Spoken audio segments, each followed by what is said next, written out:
Bismillahirrahmanirrahim. Mustahab haqidagi savol. Mustahab qilish, ya'ni tahoratda mustahab qilish qanday bo'ladi ma'nosida yoki uni tafsiloti to'g'risida keladigan ko'p takrorlanadigan savollar.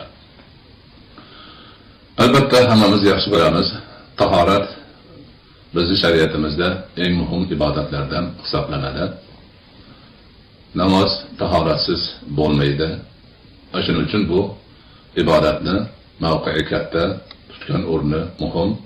Buni yaxshilab o'rganish har bir mu'min va mu'mina uchun ta'kidlangan farzlardan hisoblanadi. Ana shu e'tibordan albatta insonlarni bu mavzuda beradigan savollari ko'p bo'lishi turgan gap. Lekin o'sha mustahab deb nomlanayotgan narsa tahorat paytida inson orqa oldini yuvish to'g'risidagi ma'noni anglatadigan bo'lib qolgan bizda.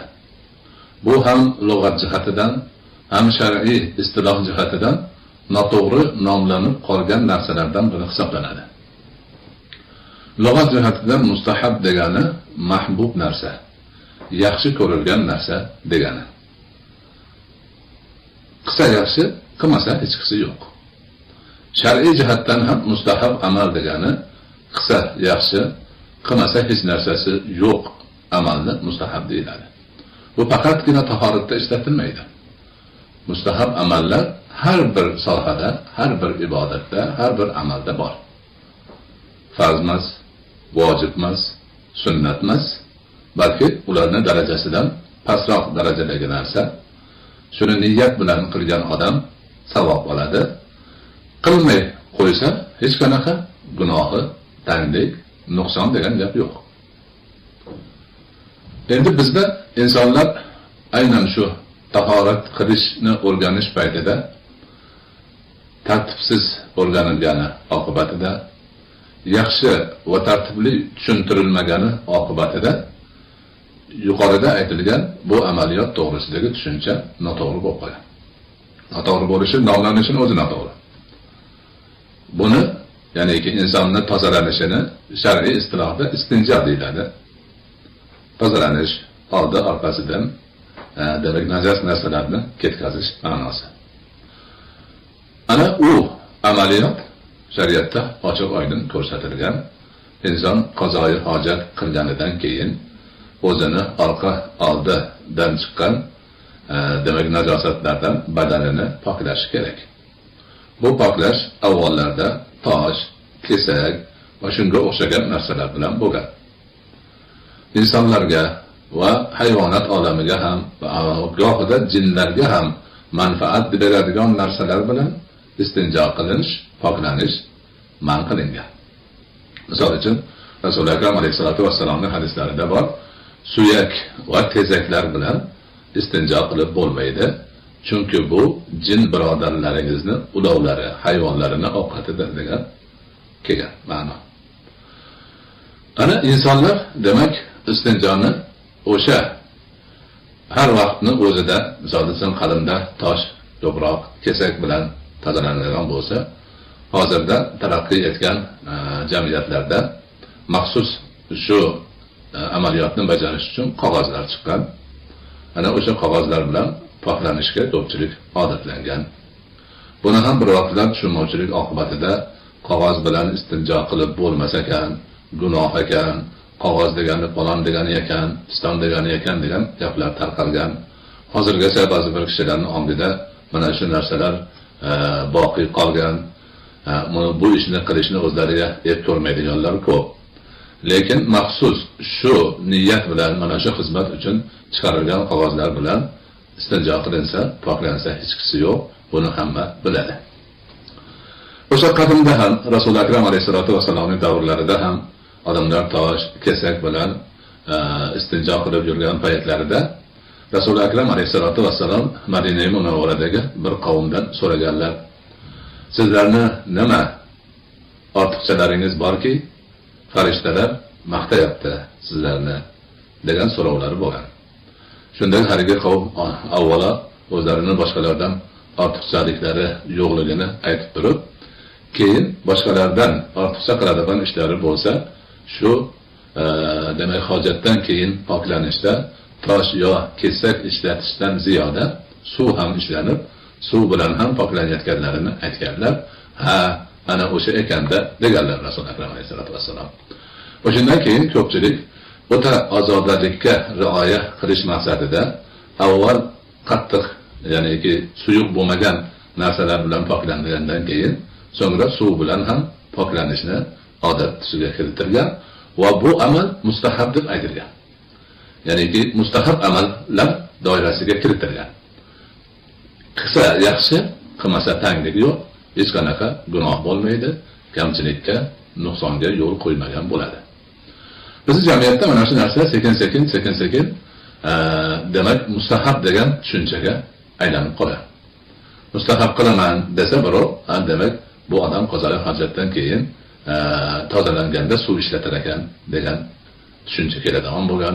Mustahab qilgin desa ham shuni tushunilgan va hozir ham mana shunday bo'lib kelyapti. Endi ana shu amaliyotni odamlarimiz tushunmagan holda agar o'sha tozalanishi lozim bo'lgan oldi orqa taraflarida nopok narsa bo'lmasa ham qilishga o'tishadi. Misol uchun bir odam yotib uxladida tahorati uxlagani tufayli ketdi. Qazoyi hojat qilgani yo'q. Tahorat qilmoqchi bo'lsa, avval ana shu mustahab deb atalgan amalni qilib, orqa oldi a'zolarini yuvishga o'tadi. Yoki birovni qo'lidanmi, badanini boshqa joyidanmi bir oz qon chiqdi-da, bizning mazhab bo'yicha tahorati ketdi. Tahoratni yangilash kerak. Mana ba'zi bir kishilar tushunmaslik oqibatida mana shu holatda ham haligi mustahab deb atalgan amal, ya'niki orqa oldini suv bilan yuvishni demak lozim topadilar, shuni qilishadi. Mana shu ishni qilishda chegaradan chiqish ma'nosida, haddan oshish ma'nosida ba'zi bir vaqtlarda sog'liqqa zarar bo'ladigan ishlar ham bo'lib qolayotganligi ko'pchilikni maktublaridan, gap so'zlaridan bilinadi. Misol uchun o'ta sovuq paytlarida sovuq suv bilan aslida shar'iy hukm bo'yicha kerak bo'lmagan mustahabni qilaman deb odamlar o'zlarini shamollatib olishlari, kasallikka chalinib qolishlari va boshqa holatlarni afsus nadomat bilan aytiladi. Mana shu narsa hozirgi kunda ham davom etib kelyapti. Men avval shu suhbatni muqaddimasida aytgan gapim ana shu ko'p savol, eng ko'p takrorlangan savollardan biri shu. Men uxlab qolib turdim, tahorat qilmoqchiman, mustahab qilishim kerakmi? Men qo'limdan qon chiqib tahoratim ketdi. Shu tahorat ketgandan keyin men tahorat qilmoqchi bo'lsam, mustahab qilishim kerakmi? Va shunga o'xshagan savollar takror keladi. Demak javob shuki, bunday holatda mustahab qilishga hech qanaqa hojat yo'q. Chunki badaningiz pok. Qazoyi hojat qilganingiz yo'q. Tahorat ushatganingiz yo'q. U gapni demak badanida najosati, iflos narsasi bor odam o'shani ketkazish uchun qiladi.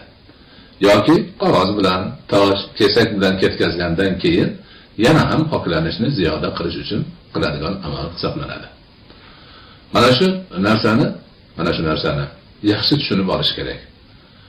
Bizni o'zimizni ko'p qiynaganidan buni alohida mana shu suhbat tarzida jonli qilib, ham surat bilan, ham ovoz bilan maydalab bayon qilib berishga muhtoj bo'lyapmiz. Chunki ba'zi bir odamlar yaqinda ham keldi, bir odam so'rayapti, singlisi kasal ekan, kasalligi shu badaniga suv tegsa yana ziyoda bo'lish xavfi ham bor ekan. Ana shu demak insonni suv ishlatmasdan mustahab qilsa bo'ladimi degan ma'nodagi savolni aytyapti. O'sha ham ana shu haligi uyqudan turganda, qo'lidan qon chiqqanda, ya'niki suv ishlatishga mutlaqo hojat bo'lmagandagi paytni so'rab aytilyapti. Avval aytganimizdek mana shu sababdan kasalga chalinganlar yoki shuni xavfida turganlar ko'pligi ham takror aytiladigan narsa. Shuning uchun biz bu gaplarni takror maydalab tushuntirdikki, bundan keyin inshaalloh hamma tushunib, bu masalada qayta savol qo'yish yoki qandaydir bir hijolatli taraflariga o'tishga shoyatki chek qo'yilsa deb Alloh subhanahu va taolo aytilgan, eshitilgan narsalarga amal qilishimizni, dinimizni to'g'ri tushunib, unga to'g'ri amal qilib, ibodatlarimiz Alloh taoloning dargohida qabul bo'lishini nasib etgan bo'lsin. Va axiru da'vauna alhamdulillahi robbil alamin.